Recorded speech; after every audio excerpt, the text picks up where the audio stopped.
Ya, selamat pagi teman-teman yang ada di YouTube ya, ada ribuan, ada puluhan ribu di TikTok, ada juga ya ratusan di Zoom. Selamat pagi Indonesia, selamat pagi Nusantara, semua dari Sabang sampai Merauke. Selamat pagi, apa kabar saudaraku? Saya berdoa semuanya dalam keadaan sehat, dalam keadaan yang ya penuh dengan sukacita tentunya senantiasa. Hari ini tepatnya hari Rabu, tanggal 17 Juni. Mungkin Anda punya deadline, jangan lupa. Baik saudara, sebentar kita akan dengarkan firman Tuhan, namun saya ajak kita berdoa kembali sebelum kita deklarasi iman ya. Mari kita berdoa, Roh Kudus, ambil alih hambamu yang akan memberitakan firman-Mu, sembunyikan di balik kuasa salib-Mu, penuhi dengan hikmat, otoritas, wibawa ilahi. Roh Allah bekerja, hamba hanya memberitakan kebenaran firman-Mu, pasti memberitakan kebenaran firman-Mu, namamu yang ditinggikan, diagungkan, tutup bungkus jaringan WiFi, semua perangkat elektronik bekerja dengan baik. Keluarga kami tutup bungkus dengan darah Kristus. Yang sakit disembuhkan, yang berbeban berat mendapat kelegaan. Pada saat firman-Mu diberitakan, tidak ada firman yang kembali sia-sia. Semuanya menghidupkan, semuanya menutrisi, mengoreksi, mendewasakan kami. Di dalam nama Tuhan Yesus kami berdoa. Amin. Selamat pagi bagi Anda yang baru pertama kali. Apa kabar saudaraku? Semoga semuanya sehat ya. Saudara yang terkasih, saat ini saya ajak kita deklarasi iman dulu. Ikuti saya. Ada kuasa dalam perkataan. Katakan, dalam nama Tuhan Yesus, aku berharga yang dimerdekakan. Dalam nama Tuhan Yesus, aku diampuni, dikasihi, diberkati, dilindungi. Dalam nama Tuhan Yesus, aku makmur, sehat, dan utuh. Dalam nama Tuhan Yesus, aku teguh dalam iman, penuh hikmat. Aku berbakat, percaya diri, kreatif, kompeten. Dalam nama Tuhan Yesus, aku disiplin, fokus, penuh motivasi. Dalam nama Tuhan Yesus, aku diperlengkapi, diurapi, diterima, diakui. Dalam nama Tuhan Yesus, aku pribadi sukses di atas rata-rata karena statusku anak Allah yang maha tinggi. Semua rancangan Tuhan dalam hidupku pasti terjadi. Anda yang sakit, deklarasikan dengan penuh iman dalam nama Tuhan Yesus. Oleh bilur darah Yesus, aku sudah sembuh, aku sehat, aku panjang umur, aku awet muda, aku memenuhi apa yang menjadi destiny Allah.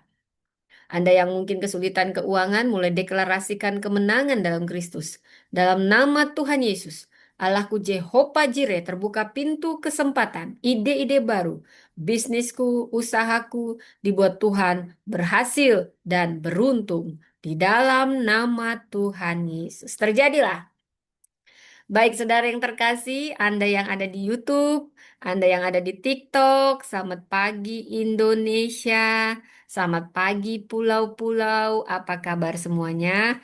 Saya berdoa semuanya dalam keadaan sehat, dalam keadaan yang luar biasa. Saudara yang terkasih, saat ini saudara, saya ingin membawakan tentang firman Tuhan ini. Saya beri judul dari panggilan menjadi warisan. Wah, siapa yang suka dapat warisan? Siapa yang sudah dapat warisan? Siapa yang mau bagi warisan? Wow, saya berdoa semua kita dapat warisan. Kita akan mewarisi, kita anak-anak kerajaan Allah, kita mewarisi apa yang kerajaan Allah miliki. Saudara, dari panggilan menjadi warisan. Apa itu panggilan? Saudara di sini akan dibahas. Anda beruntung.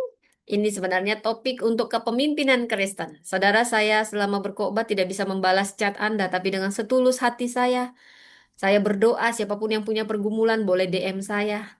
Dan saya juga berdoa bagi orang-orang yang mungkin tidak senang, non-Kristen, yang memaki-maki Tuhan Yesus. Anda suka atau tidak, Yesus satu-satunya jalan, kebenaran, dan hidup. Dia adalah Tuhan. Dan saya berdoa, kami semua berdoa, Anda yang belum menerimanya, terima dia sebagai Kristus, sebagai Tuhan dan Juru Selamat Anda. maka Anda akan merasakan damai sejahtera, sukacita. Dan kalau Anda punya keberatan, sebaiknya jangan pernah memberi cat-cat yang tidak mendukung. Dan saya mohon maaf kalau saya nggak bisa balas chatnya satu persatu dan saya tutup saat ini supaya saya fokus khotbah. 1 jam bersama Tuhan. Baik saudara, saya memberi judul khotbah saya dari panggilan menjadi warisan. Saya ulang, dari panggilan menjadi warisan. Wow, kita akan membahas banyak ayat Alkitab, saudara. Menata kuasa, menundukkan kebebasan, mengubah beban menjadi visi, dan menghormati kesetiaan sunyi. Wow, saudara, bacaan kita cukup banyak. Anda bisa baca di rumah, Anda bisa catat Markus 10 ayat 42 sampai 45. Ya, itu salah satu bacaan kita, Markus 10 ayat 42 sampai 45. Jadi di situ dibahas tuntas semuanya yang kita perlukan ya. Jadi kita sekarang belajar tentang kepemimpinan. Wow, ini sebenarnya cukup mahal kalau Anda ikuti seminarnya, saudara ya. Tapi saya memberi cuma-cuma saat ini, saudara ya, karena firman Tuhan itu hikmat dari Tuhan dibagikan ya. Saat ini dari TikTok ya. Jadi ini tema dari Markus 10 ayat 42 sampai 45 ini secara ringkas ini bicara tentang kepemimpinan kerajaan Allah dari kuasa menjadi pelayanan. Jadi dari Markus 10 ayat 42 sampai 45 ini ada permintaan Yakobus dan Yohanes tentang posisi kehormatan di sebelah kanan Yesus. Tapi para murid memahami, jadi pemahaman para murid pada saat itu masih menganggap pola kepemimpinan ini sama dengan pola dunia, saudara. Jadi, di sini Yesus mengoreksi. Mereka masih berpikir tentang kepemimpinan berarti bicara kedudukan, kehormatan, kekuasaan. Tapi Yesus mengoreksi mereka. Saya percaya juga Yesus akan mengoreksi setiap paradigma kita yang salah yang menunjukkan bagaimana sebenarnya model kepemimpinan kerajaan Allah yang berlandaskan kerendahan hati dan pengorbanan. Catat kemudian ayat yang berikutnya kita akan banyak mengulek-ulek dari 1 Korintus 9 ayat 19 sampai 23. Saya ulang, 1 Korintus 9 ayat 19 sampai 23. Ini cukup dalam membahas tentang kepemimpinan juga, saudara. Secara ringkas, saya akan beritahu tema dari sini menjadi segalanya bagi semua orang, di mana kebebasan kita itu kita pakai untuk apa? Memenangkan jiwa. Dari ayat ini, Anda dan kita semua akan dipenuhi hikmat Roh Kudus bahwasanya Paulus sedang mengajarkan dan sedang menjelaskan tentang hak sebagai rasul. Dia sebenarnya punya hak. Mungkin kita semua punya hak. Kita harusnya mendapat dukungan materi, penghormatan dari orang-orang, tapi kita rela melepas hak tersebut demi apa? Injil. Wow, dan puncaknya saudara, di ayat 19 sampai 23 Paulus menjelaskan prinsip misi kebebasan Kristen bukan dipakai untuk kepentingan diri sendiri, melainkan saudara, di sini diajarkan untuk melayani dan membawa orang kepada Kristus. Wow. Kemudian kita juga akan diajari oleh sosok yang sangat cantik, jelita, anggun, elegan, cantik luar dalam. Wow. Dan doanya sangat powerful, namanya Esther. Kita akan belajar dari kitab Esther 4 ayat 13 sampai 16. Tuhan tidak pernah membedakan. Kepemimpinan bukan untuk satu gender. Kepemimpinan itu bukan hanya bicara untuk pemimpin laki-laki, tapi juga pemimpin perempuan. Laki-laki dan perempuan imago Dei. Kita semua, siapapun kita, berhak jadi pemimpin. Karena itu, kepemimpinan adalah panggilan, bukan kedudukan. Saudara, dari Esther 4, kalau kita bahas ini lebih dalam, Anda akan terkesima, saudara. Saya kasih temanya saja terkait tentang panggilan jadi warisan. Bang. Jadi, kalau kita bicara kitab Esther sering judul khotbah untuk waktu seperti ini. For such time like this. Keberanian yang lahir dari panggilan Allah.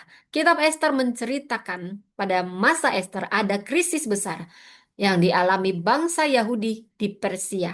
di mana pejabat kerajaan yang bernama Haman, dia merancang pemusnahan seluruh orang Yahudi. Wow, saudara, karena Haman benci banget sama orang Yahudi. Diawali dengan kebenciannya pada Mordekai. Ini mirip bibitnya seperti Hitler. Kenapa Hitler benci banget sama orang Yahudi? Itu ada bibit bebet bobot. Itu ada akarnya, saudara. Akar yang tidak diselesaikan.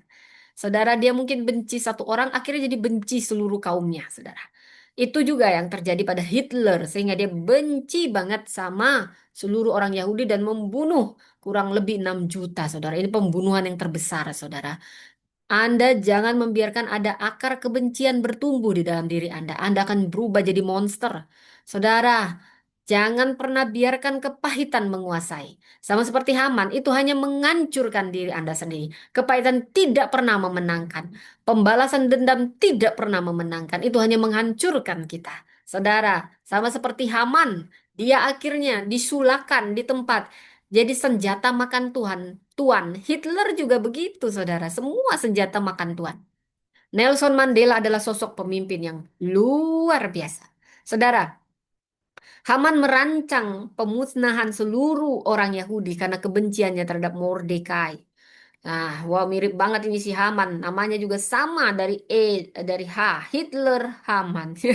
Jadi mereka ini kisahnya Esther ini menempatkan Esther sebagai ratu di istana Raja Ahasiweros. Ketika Mordekai mengetahui rencana jahat tersebut, saudara, dia meminta Esther menggunakan kedudukannya. Saudara Anda yang sekarang ini punya kedudukan-kedudukan hebat, jangan Anda bersembunyi mengamankan diri.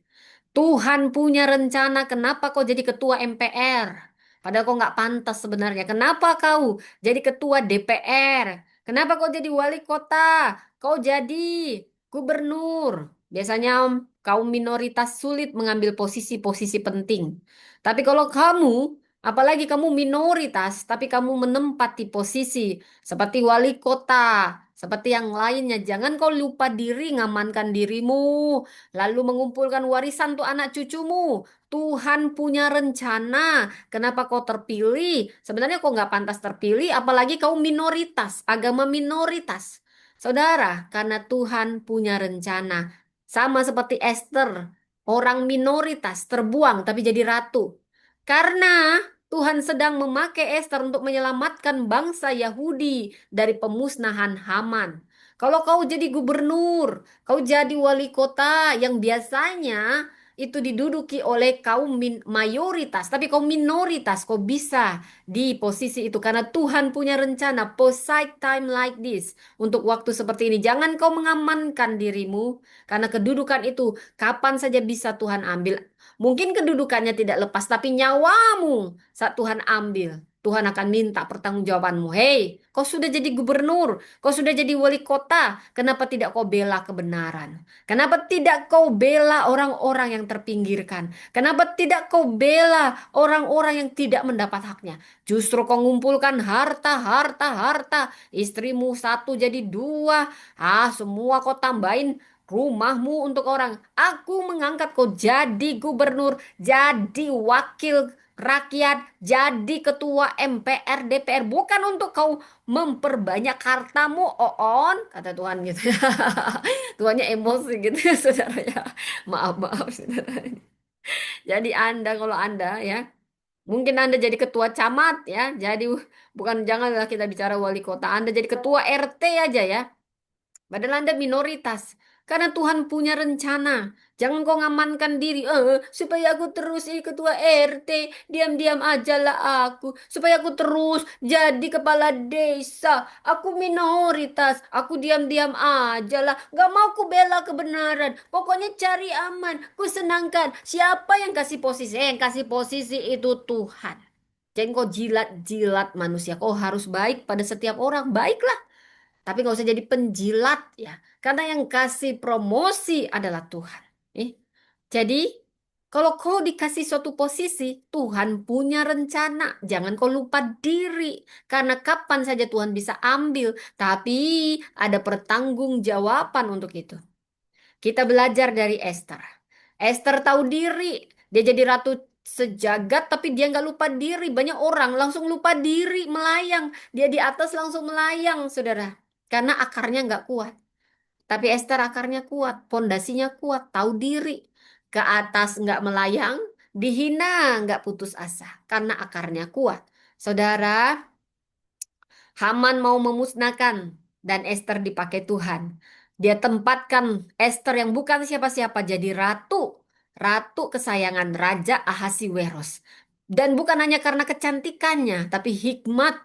Bagaimana persiapannya, bagaimana doanya. Wow, Esther ini cantik luar dalam, saudara. Saya berdoa siapapun yang mendengar ini, khususnya para perempuan, Anda seperti Esther. Apalagi kalau Anda ikut kontes Miss Universe. Jangan lupa diri. Ada teman saya Mrs. Worldwide, baru Mrs. Worldwide. Baca WA aja sombongnya minta ampun, saudara. Inilah orang-orang dari hal sederhana bisa kelihatan dia mulai lupa diri, saudara ya. Ini pendetanya minum kopi dulu ya. Saya mohon maaf, cat saya tutup ya, saudara. Yang beri salam, selamat pagi Nusantara, selamat pagi Indonesia. Baik, dan kita juga akan membaca dari Nehemia. Wow, saya suka sekali kisah Nehemia, kepemimpinannya luar biasa. Nehemia 1 ayat 3 sampai 11. Wow, mungkin saya ringkas ya, karena kita nggak sempat eksegesis. Karena ini panjang, sudah sampai 2 jam nanti kita belajar kepemimpinan. Dari panggilan menjadi warisan. Wow, wow, wow, wow. Jadi kalau kita eksegesis kisahnya Nehemia ini banyak memperlengkapi kita sebagai pemimpin.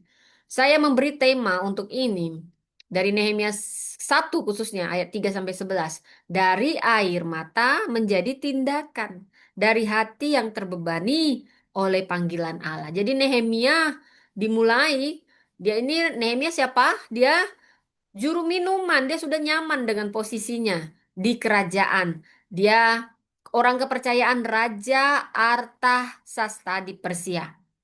Dia terima kabar tentang kondisi Yerusalem.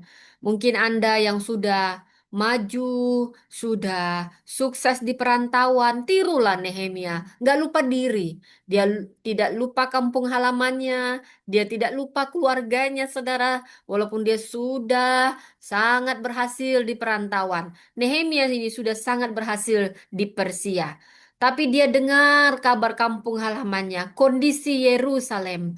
Temboknya runtuh, pintu gerbangnya terbakar. Nehemia terpukul, padahal dia bukan nabi, dia bukan imam, dia hanya juru minuman Raja Persia. Dia teringat kampung halamannya, Yerusalem, Yerusalem. Dia mendengar dari orang, Nehemia, Yerusalem temboknya runtuh. Nehemia, Yerusalem pintunya terbakar. Nehemia langsung terbeban. Ada rasa yang begitu, Tuhan, pulihkan kampung halamanku Yerusalem. Saudara, bagi bangsa Israel, tembok bukan sekedar bangunan. Ini simbol perlindungan, identitas, dan kehormatan. Kehormatan, jadi ini luar biasa. Nehemia ini punya hati yang begitu besar dan mengasihi bangsanya. Jadi kalau dulu beda sekarang, jadi tembok itu adalah simbol kehormatan bangsa. Jadi dia hanya mendapat informasi tapi itu jadi beban ilahi baginya. Oh, tembok Yerusalem, dia jauh di Persia, dia teringat Yerusalem, kampung halamannya. Dia berdoa, oh Tuhan pulihkan. Saudara mungkin Anda digerakkan Tuhan, Anda terbeban mungkin bukan pada kampung halamanmu, mungkin pada banyak hal. Kau teringat tiba-tiba keluarga tempat di mana kau pernah ditampung, rumahnya mungkin terbakar, atau kau dari panti asuhan, atau kau dari STT, atau kau dari manapun, kau punya beban untuk membangun kembali.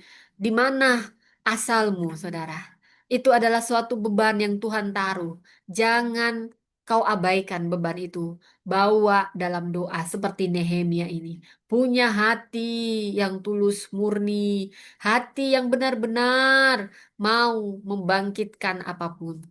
Saudara, lalu Anda juga bisa baca dari kitab Lukas, Saudara, Lukas 26 sampai 56.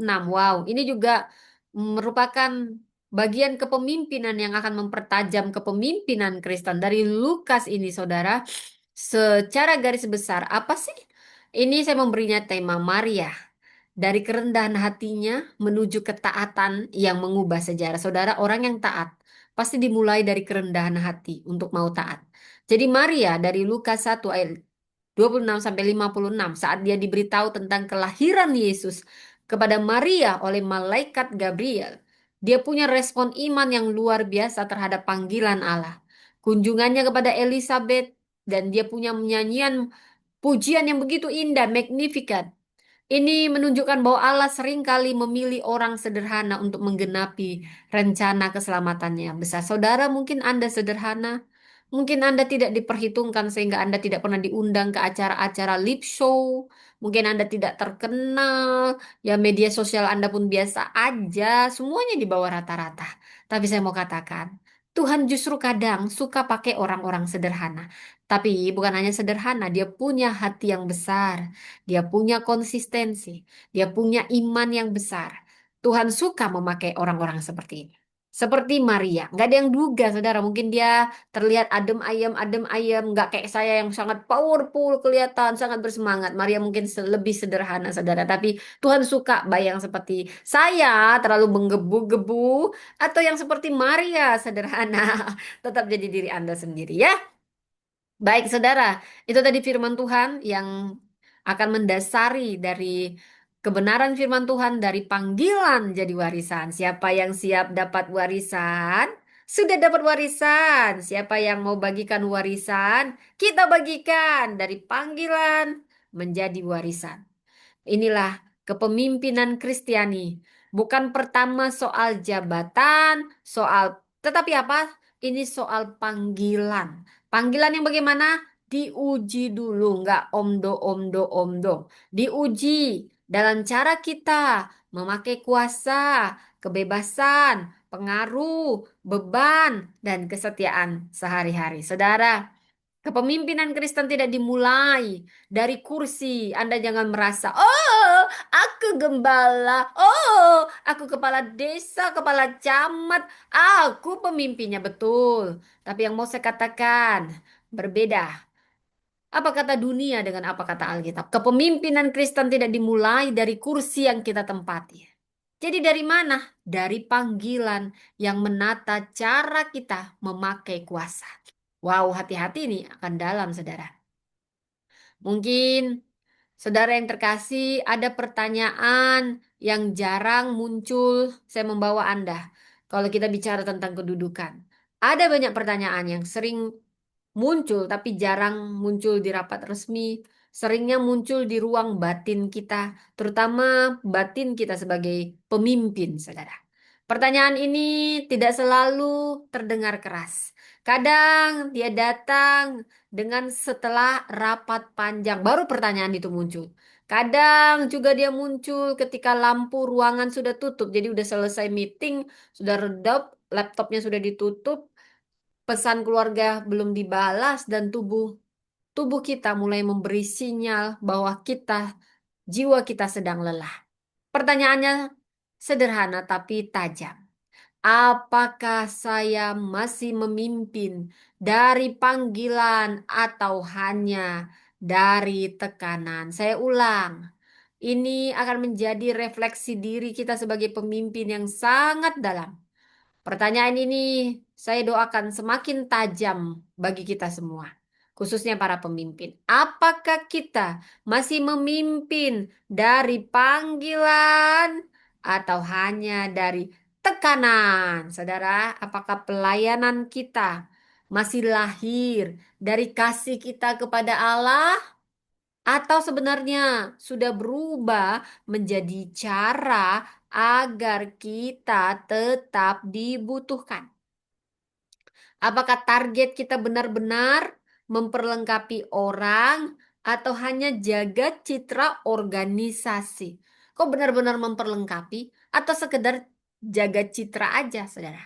Apakah kuasa yang kita pegang membuat orang lain lebih aman, lebih bertumbuh. Nah, kalau bicara lebih bertumbuh, hati-hati nih. Banyak pemimpin merasa terancam dengan orang yang lebih baik, sehingga dia takut dia lebih bertumbuh. Sehingga yang dia lakukan menahan dan tidak memberi ruang bagi orang. Mungkin pendidikannya lebih tinggi, nggak pernah dikasih kesempatan khotbah, kesempatan apapun. Nah, inilah ciri pemimpin yang sudah salah.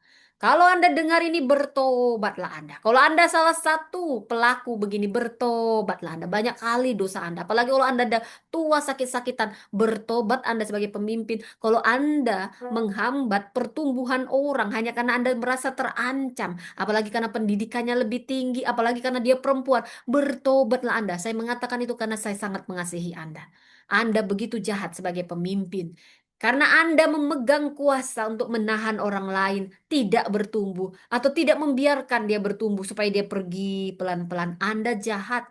Mungkin di mata manusia Anda bisa menyembunyikannya, tapi di mata Tuhan Anda salah dan Anda sudah gagal jadi pemimpin. Karena saya mengasihi Anda, saya menegur Anda supaya jangan banyak lagi korban Anda buat hanya karena Anda terancam, karena Anda punya hati yang kecil sebagai pemimpin. Saudara, kuasa yang kita pegang sebagai pemimpin seharusnya membuat orang, siapapun itu yang kita pimpin, lebih aman, lebih bertumbuh. Bukan kau hambat pertumbuhannya. Jangan beri kesempatan, biar dia pergi sendiri, pergi dia. Jangan beri kesempatan. Wah, jahat itu, jahat. Padahal Anda ngomong mengasihi, Anda khotbah begini-begini. Padahal hati Anda terancam. Jahat Anda sebenarnya. Apalagi Anda menghambat pertumbuhan orang. Gereja fungsinya bukan menghambat pertumbuhan orang. Gereja fungsinya untuk mengupgrade, bukan mendowngrade. Jahat Anda yang mendowngrade, downgrade. Dia tidak rendah hati. Anda yang sombong, bukan dia. Bertobatlah Anda, karena saya mengasihi Anda. Jadi, seharusnya kuasa yang kita pegang membuat orang lain lebih aman, lebih bertumbuh, lebih merdeka. Bukan membuat mereka jadi lebih takut atau lebih kecil. Berarti Anda gagal. Anda salah sebagai pemimpin. Saudara, apakah kesibukan yang kita sebut tanggung jawab masih membawa kehidupan? Atau sebenarnya sedang menggerus keluarga, tubuh, relasi, dan kejujuran hati? Saudara, pertanyaan seperti ini tidak hanya hidup di ruang gereja. Dia muncul di rumah saat ibu atau ayah harus memilih antara hadir bagi anaknya atau mengejar tanggung jawab yang tampaknya lebih besar. Dia muncul di kampus saat pengetahuan dapat dipakai untuk melayani atau untuk meninggikan diri. Wow, dia muncul di dunia kerja ketika angka lebih cepat dihitung daripada wajah manusia. Angka-angka saja yang kau ingat, saudara ya. Apalagi saat dia muncul dalam pelayanan, seakan-akan itu kata ketaatan. Kita pakai untuk membenarkan beban yang sebenarnya sudah tidak sehat. Mari kita jujur, saudara. Hari ini kita akan berjalan melalui 5 ruang kepemimpinan. Berapa? 5. Apa saja? Pertama, ruang panggilan. Ikuti saya. Ruang panggilan. Apakah kepemimpinan kita masih lahir dari Allah? Saya ulang. Apakah kepemimpinan kita masih lahir dari Allah? Kedua, ruang kebebasan. Kepada siapa hak, kesempatan, dan ambisi kita tunduk? Saya ulang, ruang kebebasan itu bicara kepada siapa hak, kesempatan, dan ambisi kita tunduk. Ketiga, ruang pengaruh. Apakah kita berani menyebut yang benar meski jabatan kita terbatas? Saudara, kalau benar katakan benar. Gak usah takut. Nanti aku dicopot jadi gembala. Nanti aku dicopot jadi camat. Katakan kebenaran. Gak usah kau cari-cari aman. Gak usah kau pura-pura ya cuci tangan. Padahal kau tahu salah. Katakan kebenaran. Jarang sekarang orang biasa cari aman. Amankan posisi. Amankan posisi. Diam-diam aja. Nggak bilang salah, nggak bilang benar. Diam. Itu namanya pengejut. Pemimpin pengejut yang suka cari aman. Pasti nggak akan aman. Hatimu nggak akan aman. Paling kau disebut pemimpin pengejut yang cuma cari aman. Jangan seperti itu dong, Ibu Pendeta. Ya, ini untuk pemimpin-pemimpin bertobat Anda. Kalau benar, katakan benar. Jangan kau cari aman, diam. Nanti dilepas posisiku. Justru itu ujian untuk promosi yang lebih tinggi, kawan. Percayalah promosi dari Tuhan. Bukan dari ketua sinode. Bukan. Jangan seperti itu. Nanti ketua sinode, kamu nih nyindir-nyindir aku, Priscia. Enggak. Ini untuk kita semua, saudara. Banyak kita jadi orang munafik. Kita tahu kita harus menyuarakan kebenaran, keadilan, tapi cari aman. Posisiku sudah diberi, cari aman. Menyuarakan itu bukan berarti juga cari tengkar. Tapi dengan bijaksana, minta hikmat Roh Kudus. Ada pendirian. Saudara, yang keempat kita akan bicara apa? Ruang beban. Apakah keluhan kita yang kita bawa kepada Allah sampai menjadi fisik? Kelima, nah ini yang jarang nih, ruang sunyi. Apakah kita menghormati kepemimpinan yang terjadi di rumah, di keluarga, dan relasi terdekat? Saudara, lima ruang ini akan membentuk satu garis besar. Panggilan yang diuji akan menata kuasa. Kebebasan yang ditundukkan akan menjaga ambisi. Pengaruh yang berani akan melindungi manusia. Beban yang didoakan akan menjadi fisik. Kesetiaan sunyi akan membentuk warisan. Jadi warisannya di mana? Di kesetiaan dalam senyap, kesetiaan sunyi. Kita mulai. Panggilan yang diuji. Tadi saya sudah paparkan tentang Markus 10. Anda juga bisa baca Kejadian 1. Dalam Markus 10, murid Yesus masih membayangkan kebesaran dengan bahasa yang sangat manusiawi. Posisi, kehormatan, tempat di kanan dan kiri, pengakuan, status, pengaruh. Jadi mereka tidak jauh dari kita, saudara. Kita juga sering mengukur kepemimpinan dengan kursi. Siapa duduk di depan, siapa diberi mikrofon, siapa menandatangani surat, siapa punya akses, siapa disebut dalam laporan, siapa dipuji setelah acara selesai. Tetapi Yesus membalikkan seluruh imajinasi kuasa itu.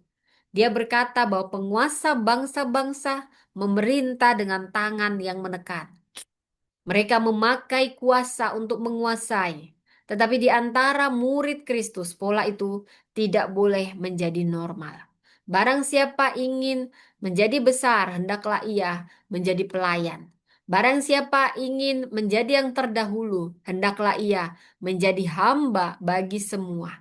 Karena anak manusia datang bukan untuk dilayani, melainkan untuk melayani dan memberikan nyawanya menjadi tebusan bagi banyak orang. Ini bukan sekedar ajaran moral tentang menjadi orang baik.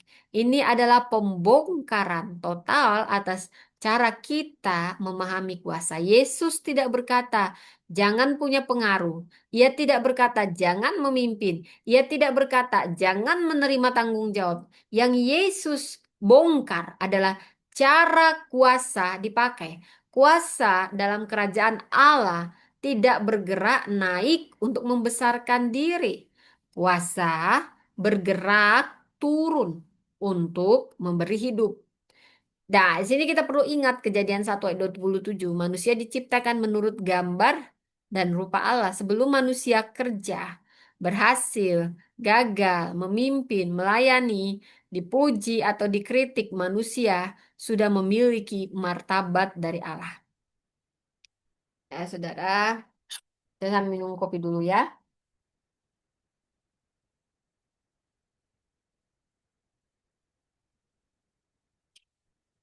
Ya, jadi setiap keputusan pemimpin selalu memiliki bobot teologis. Tidak ada keputusan yang hanya teknis bila ada manusia yang terdampak, saudara. Ketika sebuah organisasi menaikkan target itu bukan hanya angka. Ada staf yang akan bekerja lebih panjang. Ada keluarga yang menunggu di rumah. Ada relawan yang mungkin takut berkata lelah. Ada jemaat yang mungkin dilayani dengan program lebih banyak. Tetapi oleh orang-orang yang mulai kehilangan sukacita. Wow, hati-hati nih, sudah. Saudara, saat gereja buat jadwal pelayanan, sebenarnya itu bukan hanya sekedar kalender, ada tubuh manusia, ada anak-anak, ada pasangan, ada orang tua, ada jiwa yang perlu istirahat. Saat seorang pemimpin membuat keputusan, sebenarnya dia sedang menjawab pertanyaan ini. Apakah orang yang terdampak sedang saya perlakukan sebagai gambar Allah atau hanya fungsi dalam sistem saya? Saudara, dalam bab pertama kehidupan kepemimpinan Kristen bukanlah strategi, bukan metode, bukan visi besar, bukan struktur organisasi. Saudara, bab pertama adalah panggilan yang diuji. Bukan apakah saya punya jabatan, tetapi apakah cara saya memakai kuasa masih tunduk kepada Kristus? Apakah saya berhasil? Bukan itu, saudara, pertanyaannya. Tapi apakah orang di bawah pengaruh saya menjadi lebih manusiawi, lebih aman, lebih bertumbuh, lebih dekat kepada kebenaran? Bukan. Nah, itu yang benar pertanyaannya maksudnya. Dan pertanyaan ini salah, bukan seperti ini. Apakah programnya berjalan? Bukan itu pertanyaannya. Sebenarnya lebih dalam. Apakah dalam prosesnya martabat manusia tetap dijaga? Saudara, saya selalu terkesima dengan Nelson Mandela. Pernah menjadi gambaran historis yang kuat tentang ujian kuasa. Setelah puluhan tahun di penjara, ia memasuki ruang kuasa ketika bangsanya terluka. Kuasa yang kembali ke tangannya dapat dipakai sebenarnya untuk balas dendam. Ku balas kamu yang memasukkan aku ke dalam penjara. Dasar kamu ya. Kulihat nanti. Kutunjukkan siapa aku. Aku yang berkuasa. Tidak. Nelson Mandela tidak seperti itu. Saya percaya dia belajar kekristenan. Namun dunia mengingatnya. Terutama karena dia memilih melepas pengampunan. Jalan rekonsiliasi. Ada visi yang lebih besar daripada ego saya. Yaitu untuk kesatuan bangsa.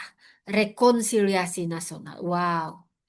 Dia ini bukan tokoh yang sempurna, saudara Nelson Mandela, dan tidak perlu dijadikan standar teologi sebenarnya. Tapi kisah itu jadi cermin. Panggilan tidak hanya diuji saat kita tidak punya kuasa. Panggilan justru diuji ketika kuasa akhirnya berada di tangan kita. Kau akan terlihat ya. Siapa kau sebenarnya akan terlihat saat kau punya kuasa yang powerful. Kelihatan ini. Ada juga orang baru dia nggak kaya-kaya amat juga sombong banget gerejanya juga nggak besar-besar amat semua pendeta dia jelek-jelekkan saudara. Aduh, dia maki-maki hanya karena uang 500.000 saudara.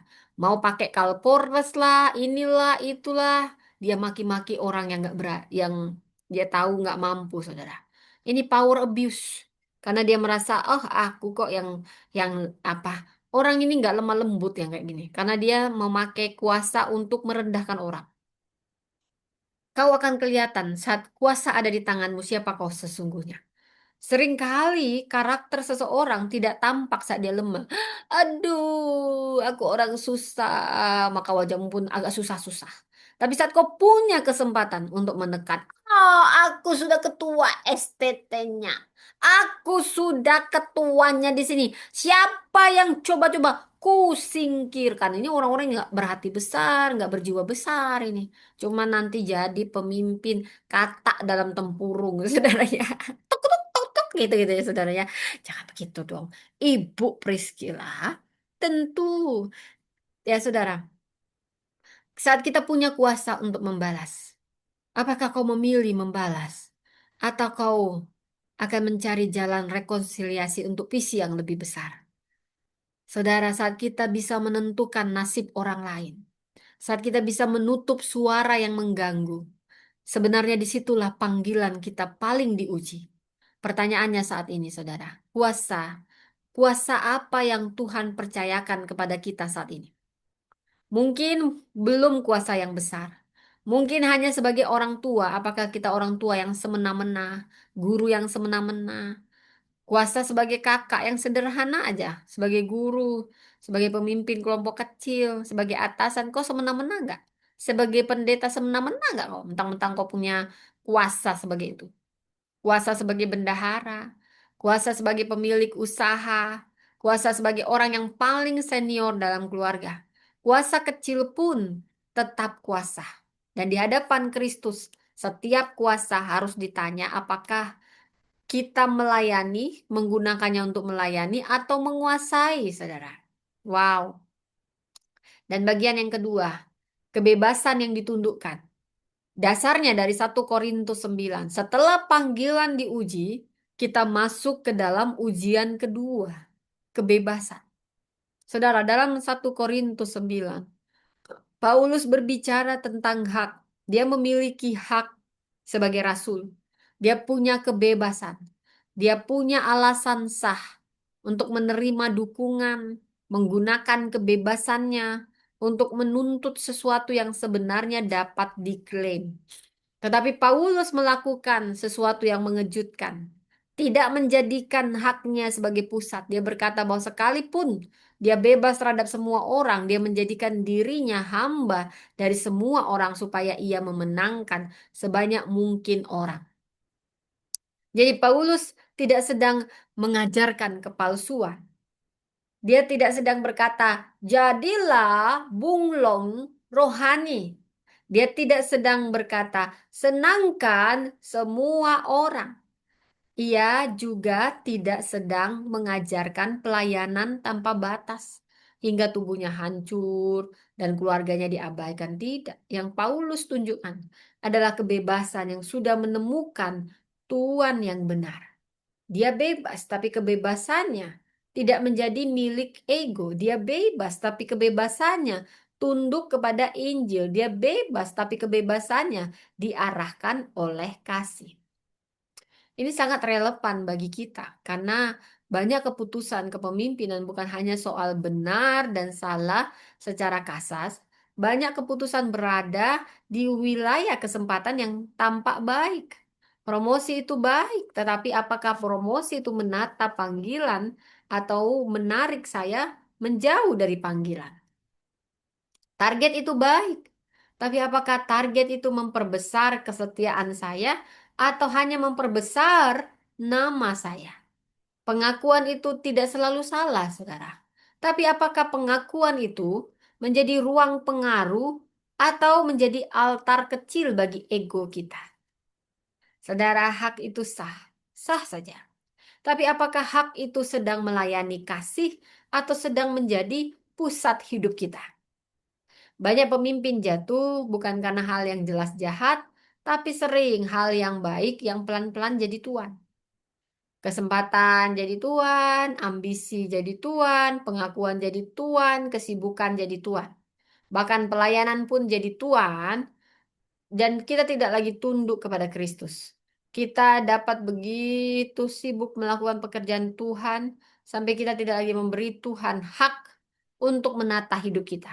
Kita dapat berkata ini pelayanan, padahal sebagian darinya adalah kebutuhan untuk dibutuhkan. Kita dapat berkata ini tanggung jawab, padahal sebagian darinya adalah ketakutan hilang kontrol. Kita dapat berkata oh ini panggilan, padahal sebenarnya kita tidak berani berkata tidak. Dan bila kita membaca 1 Korintus 9 ini akan sangat menolong kita. Paulus, dia bukan orang tanpa hak, tetapi dia tahu bahwa hak yang tidak ditundukkan kepada Injil dapat berubah menjadi pusat baru. Dia tidak bertanya apakah yang dapat saya klaim. Dia bertanya apa yang membuat Injil tidak terhalang dan orang lain dilayani dengan kasih. Saudara, Mother Teresa sering dipakai sebagai gambaran pengorbanan. Tapi kita harus hati-hati agar tidak meromantiskan kemiskinan atau menjadikan luka orang miskin sebagai panggung kesalehan kita. Namun, Sebagai analogi, ada satu pertanyaan yang berguna. Kebebasan seperti apa yang ditundukkan ketika seseorang meninggalkan kenyamanan demi melayani mereka yang tidak dihitung dunia sebagai penting? Pertanyaan itu bukan hanya untuk biarawati, pendeta, atau aktivis sosial. Itu pertanyaan bagi semua pemimpin Kristen. Kebebasan apa yang sedang Tuhan minta untuk kita tundukkan? Kebebasan untuk selalu benar, untuk membalas, untuk diterima semua orang, untuk mengambil semua peluangkah? Atau kebebasan untuk terus berkata, ya, hidup tanpa akuntabilitas? Saudara, kebebasan Kristen bukan kebebasan untuk membenarkan semua pilihan. Kebebasan Kristen adalah kebebasan dari ego agar kita dapat melayani Kristus. Saudara, panggilan bukan alasan untuk melarikan diri dari tanggung jawab. Panggilan adalah cara Allah menata tanggung jawab. Panggilan, kadang panggilan itu berkata, terima promosi itu karena di sana ada ruang pelayanan baru. Kadang panggilan berkata, tunda dulu karena keluargamu sedang rapuh. Kadang panggilan berkata, terima tetapi dengan batas. Kadang panggilan berkata, lepaskan karena kesempatan ini akan membuatmu kehilangan jiwa. Kadang panggilan tidak memberi jawaban cepat. Tetapi percaya ini memberi pusat yang benar. Yang jadi pertanyaannya bagi kita, kepada siapa kebebasan kita sedang tunduk? Kepada siapa kebebasanmu sedang tunduk? Karena bila kebebasan tidak tunduk kepada Kristus, ia akan tunduk kepada sesuatu yang lain. Ego, ketakutan, gengsi, uang, citra, tekanan, atau pengakuan manusia. Kita masuk bagian yang ketiga. Pengaruh ketika jabatan terbatas. Seperti kisah Esther. Saya ulang. Pengaruh ketika jabatan terbatas. Sekarang kita masuk ke ruang ketiga. Kita bicara pengaruh. Kita sering berkata, saya bukan siapa-siapa. Saya bukan ketuanya, bukan pendeta. Saya bukan direktur, bukan pengambil keputusan. Saya hanya stop, stop. Hanya anggota keluarga, hanya relawan. Kalimat itu bisa jujur, tidak semua orang punya wewenang yang sama, benar. Tidak semua orang punya akses yang sama, tidak semua orang aman untuk berbicara di ruang yang sama. Tapi kalimat itu juga bisa menjadi tempat persembunyian kita. Kitab Ester akan membawa kita ke ruang yang rumit. Saat Ester berada di istana, bukan ini bukan ruang aman. Dia dekat dengan raja, tapi aksesnya dibatasi. Dia punya posisi, tetapi posisi tidak otomatis memberinya kebebasan penuh. Saat umatnya terancam, Mordekai kirim pesan yang mengguncang dia. Jangan kira engkau akan terluput hanya karena kau berada di istana. Siapa tahu, mungkin justru untuk saat seperti ini, engkau boleh kedudukan sebagai ratu. Jadi kalimat untuk saat seperti ini sering dikutip dengan cepat, tetapi kita tidak boleh membacanya secara dangkal. Esther tidak sedang berada dalam seminar motivasi. Dia menghadapi risiko nyata. Datang kepada raja tanpa dipanggil dapat berarti kematian, saudara. Dan dia berespon tidak sembrono. Dia tidak berkata, baik saya nekat. Nggak gitu juga, saudara. Dia meminta umat berpuasa. Dia berdoa bergantung pada Allah. Dia membawa keputusan itu ke dalam kesungguhan komunitas. Dia menimbang resiko, baru bertindak, bukan nekat. Inilah pengaruh yang ditata oleh iman, bukan manipulasi, bukan reaksi emosional, bukan keberanian yang cari panggung, tapi keberanian yang baca konteks, cari dukungan, menimbang konsekuensi, melangkah dengan setia. Esther bahkan tidak menyebut nama Allah secara eksplisit, tapi justru dalam keheningan kita melihat pemeliharaan Allah melalui waktu, posisi, keberanian, keputusan manusia. Allah tidak selalu menulis namanya di permukaan peristiwa, tetapi ia tetap bekerja di kedalaman sejarah. Saudara, di sini kita belajar posisi tidak pernah netral. Saya ulang, Posisi tidak pernah netral. Anda yang coba diam-diam, apalagi orang-orang pragmatis, mau netral-netral cari aman, hati-hati Anda. Esther bisa berkata, saya hanya bertahan hidup di istana ini. Bisa. Tapi Mordekai mengingatkan bahwa posisimu itu yang tampaknya nyaman itu bisa jadi tempat ujianmu sebenarnya. Ujian moralmu, ujian promosimu. Hal yang sama juga terjadi dalam hidup kita.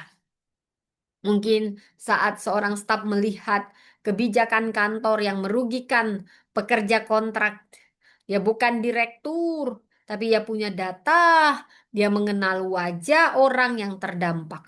Dia bisa menyusun catatan, dia bisa minta waktu bicara, dia bisa cari jembatan. Seorang anggota gereja melihat relawan muda mulai kelelahan.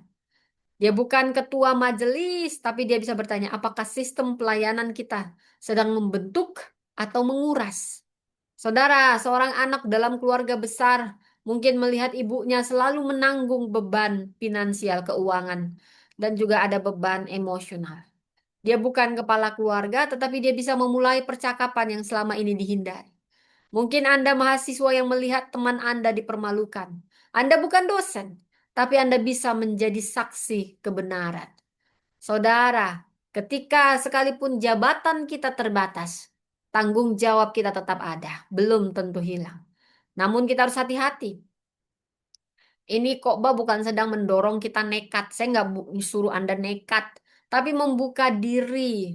Ini juga tidak sedang membuka diri pada bahaya dan nggak perlu Anda menanggung resiko yang nggak perlu Anda tanggung.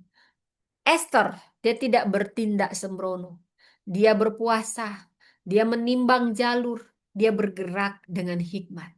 Saya suka Malala Yousafzai dalam dunia modern saat ini. Ini cermin suara tanpa jabatan tinggi. Dia bukan siapa-siapa, sangat mudah. Tetapi ketika bicara tentang hak anak perempuan untuk belajar, kita tidak boleh memakai kisah seperti ini untuk memaksa semua orang, terutama anak perempuan atau kelompok rentan, mengambil resiko yang sama. Tapi kisah seperti itu harus membuat kita bertanya, bukan hanya siapa yang berani bicara, tapi siapa yang melindungi orang yang bersuara.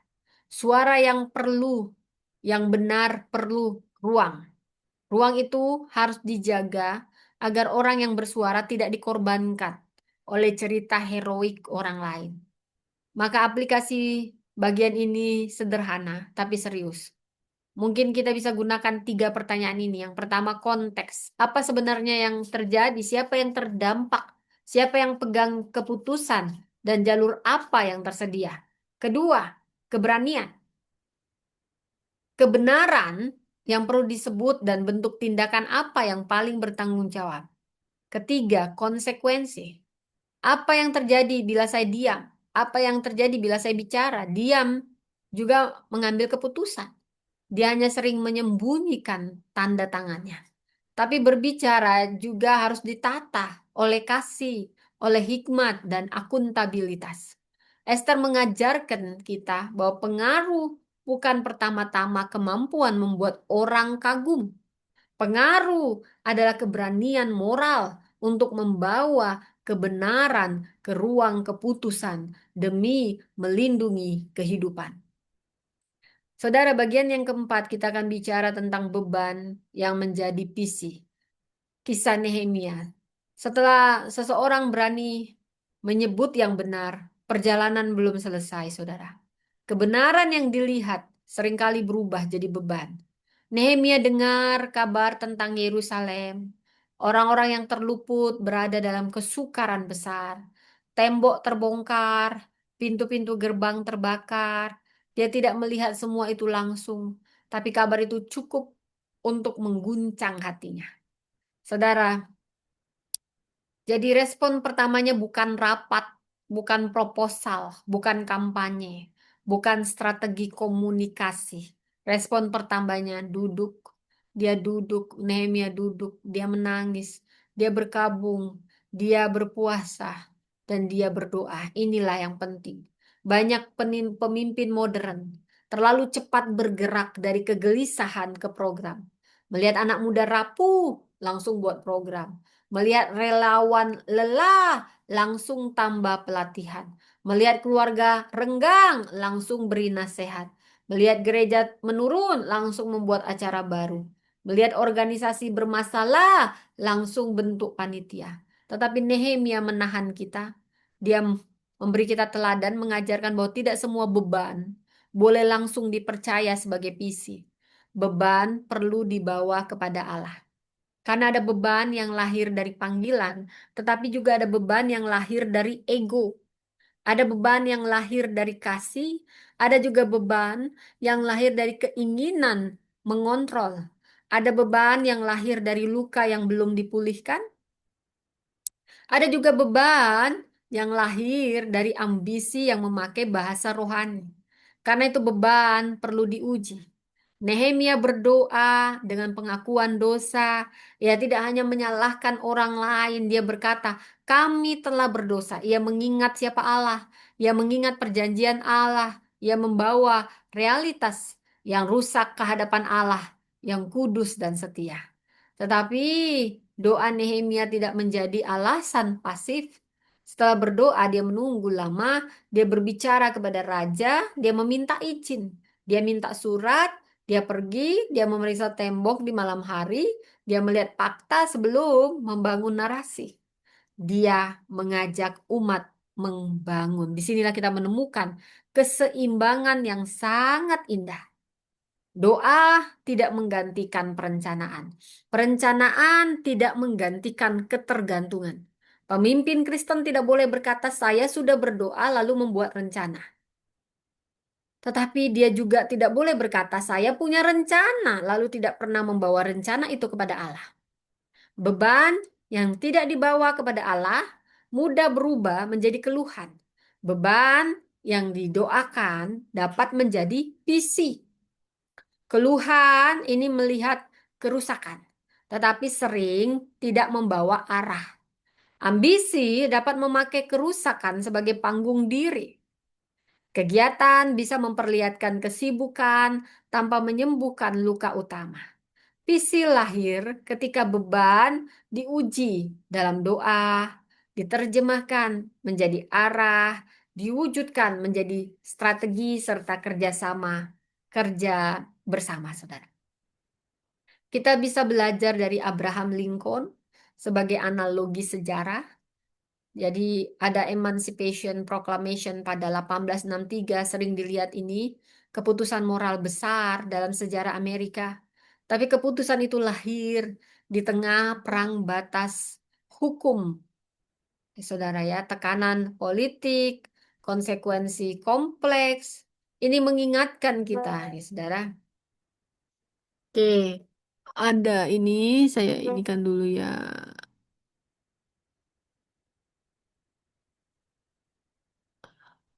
Oke, sebentar ini puzzle-nya. Puzzle-nya harus disatukan dulu, kalau nggak nanti lip TikTok-nya mati. Selamat bergabung bagi Anda yang bergabung. Mohon maaf ya kalau saya tidak baca chatnya karena panjang sekarang kok banyak tentang kepemimpinan sebagai dosen kepemimpinan ya saudara ya.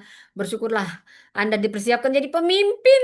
Oke, jadi kita balik kepada kisah Abraham Lincoln, saudara.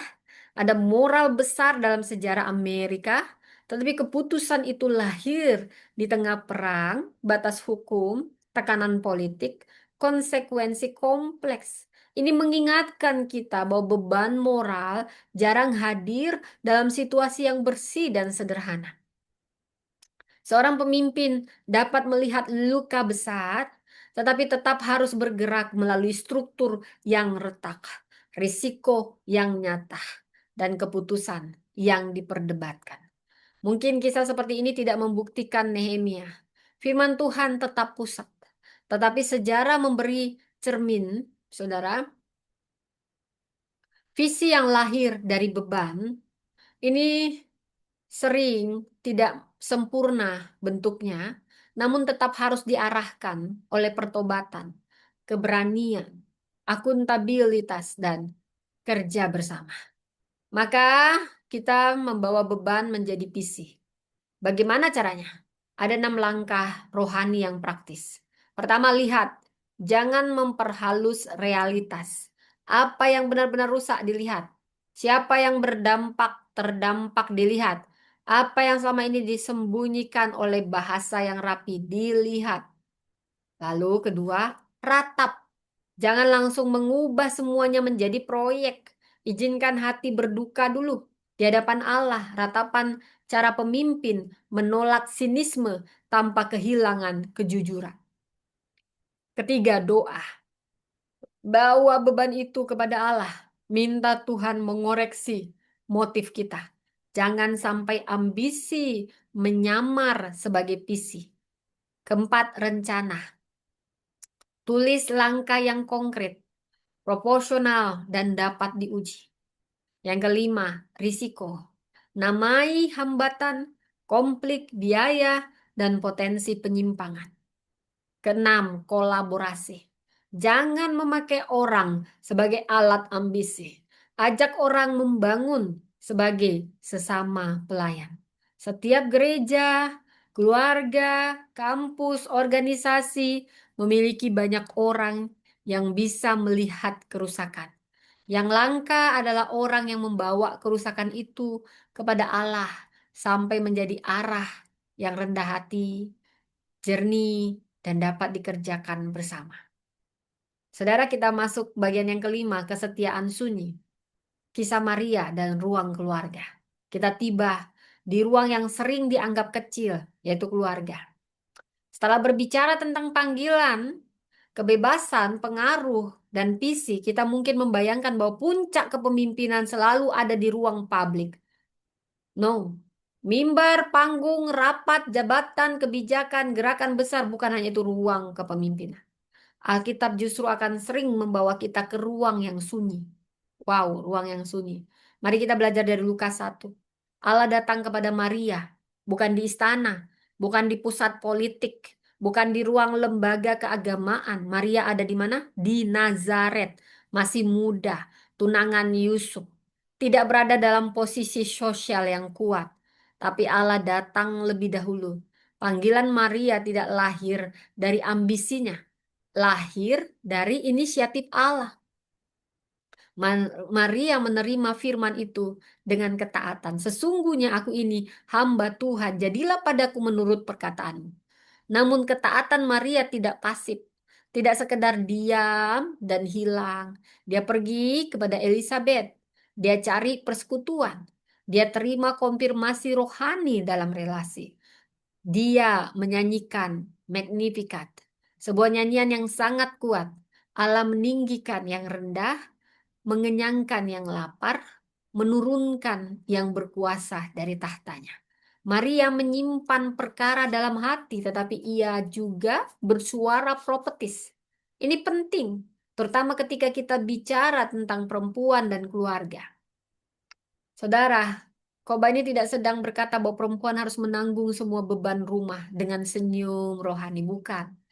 Kesetiaan sunyi tidak boleh dipakai untuk memuliakan beban yang tidak adil. Ada pelayanan dalam keluarga yang lahir dari kasih, tapi ada juga pola yang menuntut seseorang terus memberi tanpa pernah didengar, ditolong, atau diberi ruang bertumbuh. Ada yang diam karena setia, tetapi ada juga yang diam karena takut. Ada yang berkorban karena kasih, tetapi ada juga yang terus kelelahan karena sistemnya nggak adil dan harapannya tidak realistis. Maka kita perlu mengatakan dengan jelas, kesetiaan sunyi bukan berarti menghilang. Ruang keluarga bukan ruang kecil bila Allah sedang membentuk manusia di dalamnya. Tapi ruang keluarga juga tidak boleh jadi tempat seseorang dipakai tanpa martabat. Maria menolong kita melihat keseimbangan itu. Ia taat tapi tidak sendirian. Dia terima panggilan, dia tetap cari Elizabeth, dia menyimpan perkara tapi juga menyanyikan Magnificat. Dia masuk ke ruang keluarga tetapi tidak kehilangan pembacaan profetis atas karya Allah dalam sejarah. Banyak kepemimpinan keluarga terjadi dalam hal-hal yang tidak pernah masuk laporan. Percakapan 5 menit sebelum tidur, keputusan mematikan laptop lebih awal, keberanian berkata aku lelah. Kita perlu menata ulang ritme rumah, makan malam tanpa rapat, doa singkat yang tidak difoto, kebiasaan minta maaf, mendengar anak yang mengulang cerita yang sama, menolak undangan pelayanan demi hadir di rumah. Membagi tugas, bukan karena nggak sanggup, tapi keluarga memang harus dibangun bersama. Ruang sunyi, bukan ruang kecil di mana Allah sedang membentuk. Ini ruang Allah di mana kita dibentuk. Allah sedang membentuk manusia di dalamnya. Ruang sunyi perlu 4 hal, yaitu ritme, dukungan, batas, dan formasi. Ritme itu apa? Itu kebiasaan apa yang diam-diam sedang membentuk rumah kita. Dukungan itu siapa yang menopang ruang sunyi ini? Apakah semua selalu jatuh pada satu orang? Batas apa yang perlu dihentikan, ditunda, dibagi atau ditolak agar kasih tidak berubah menjadi kepahitan. Manusia seperti apa yang sedang dibentuk oleh cara kita memperlakukan waktu, tubuh, konflik, uang, pelayanan, dan Allah. Keluarga bukan saingan pelayanan. Keluarga adalah salah satu ruang pertama tempat panggilan diuji. Bukan berarti semua orang harus memilih rumah dan menolak ruang publik, tidak. Pertanyaannya bukan apakah rumah lebih penting daripada gereja, pekerjaan, kampus, atau pelayanan publik. Pertanyaannya adalah apakah semua ruang itu tunduk pada panggilan Allah yang sama, membentuk manusia yang mengasihi Tuhan, menghormati martabat, hidup dalam kebenaran, dan melayani dengan akuntabilitas. Saudara, mari kita tarik benang merah dari semua ini. Bila tadi kita membaca Markus 10 ini berkata kuasa harus melayani. 1 Korintus 9 ini berkata kebebasan harus tunduk kepada Injil. Dan kitab Ester berkata pengaruh tidak harus menunggu jabatan. Nehemia berkata beban harus dibawa kepada Allah sampai jadi pisi.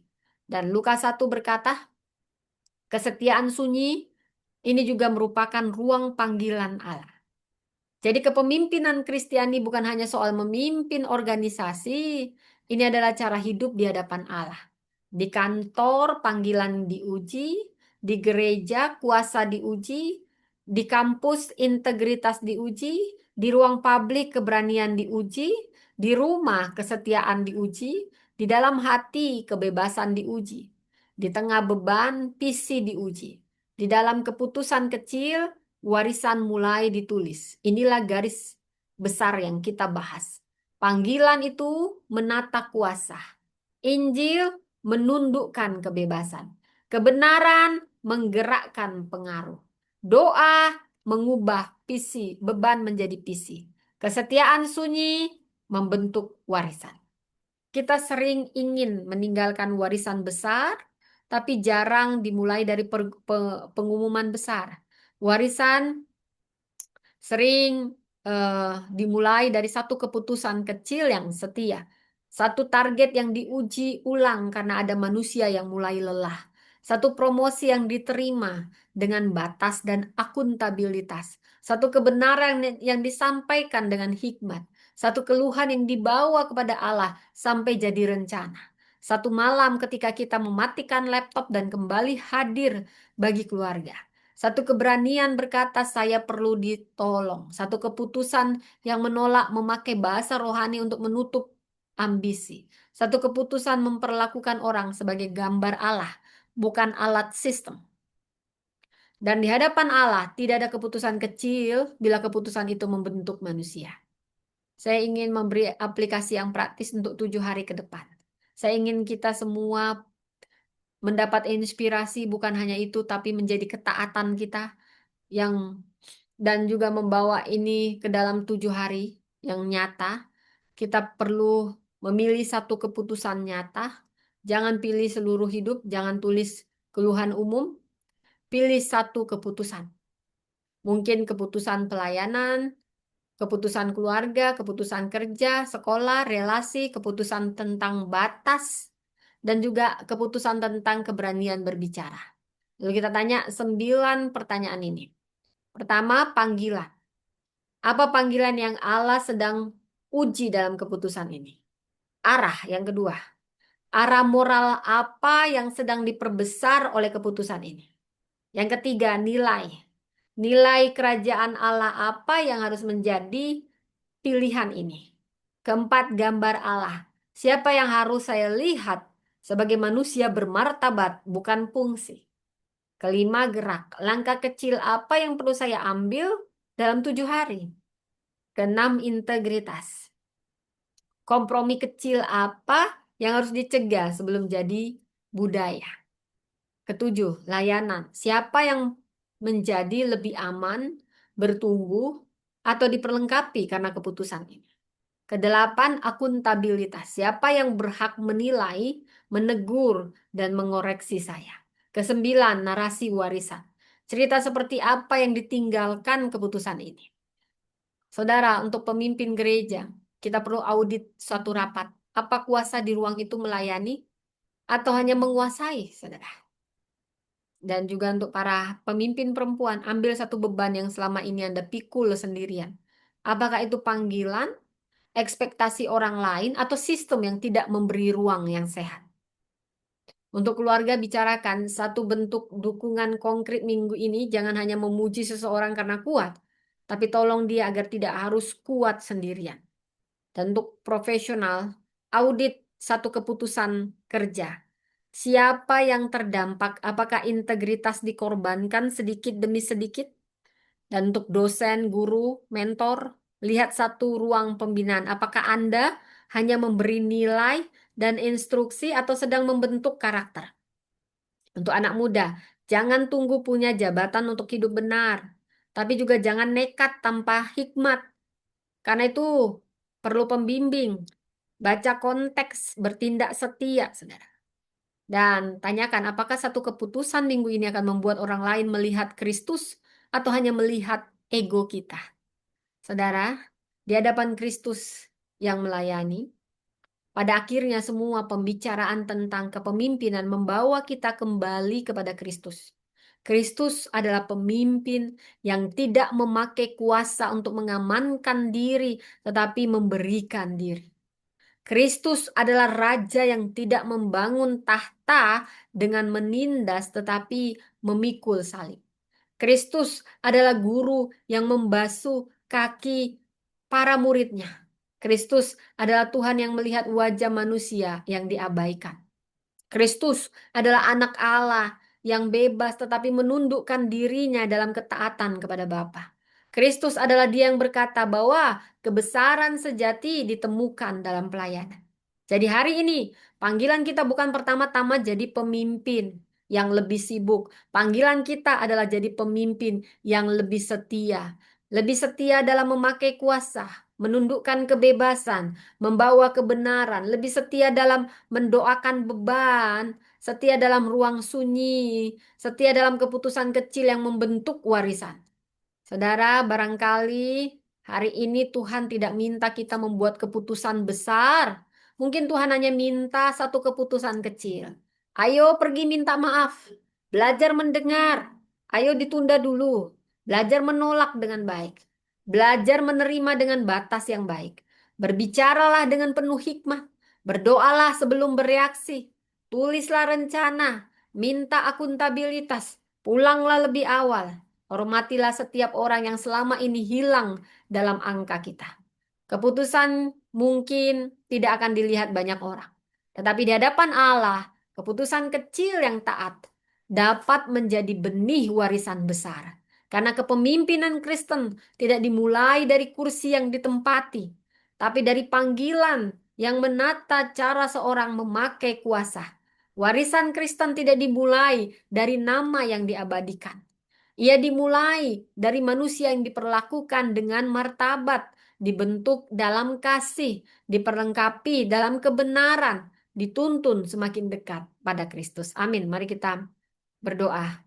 Tuhan, Kau pemimpin sejati yang bukan hanya datang untuk dilayani, tapi melayani. Ampuni kami bila memakai kuasa untuk menguasai, memakai panggilan untuk menutupi ambisi, memakai pelayanan untuk menghindari kejujuran, atau memakai kesibukan untuk melupakan wajah manusia. Tundukkan kebebasan kami kepada Injil-Mu, murnikan ambisi kami, beri kami keberanian seperti Esther, hikmat untuk membaca waktu, beri kami hati seperti Nehemia, tidak berhenti pada keluhan, membawa beban kepadamu, sampai menjadi PC yang setia. Beri kami ketaatan seperti Maria yang menerima firman, mencari persekutuan, memuliakan Engkau dalam ruang yang tidak selalu terlihat. Tolong kami memilih satu keputusan setiap hari. Keputusan yang lebih setia, menjaga martabat, membuka ruang akuntabilitas, keputusan yang membentuk warisan. Kiranya kuasa kami menjadi pelayanan, kebebasan kami jadi ketaatan, pengaruh kami jadi perlindungan, beban kami jadi visi, dan kesetiaan sunyi kami jadi warisan yang memuliakan Kristus. Dalam nama Tuhan Yesus kami berdoa. Amin. Demikian firman Tuhan. Anda yang ada di YouTube, saya sudahi dulu. Tuhan memberkati.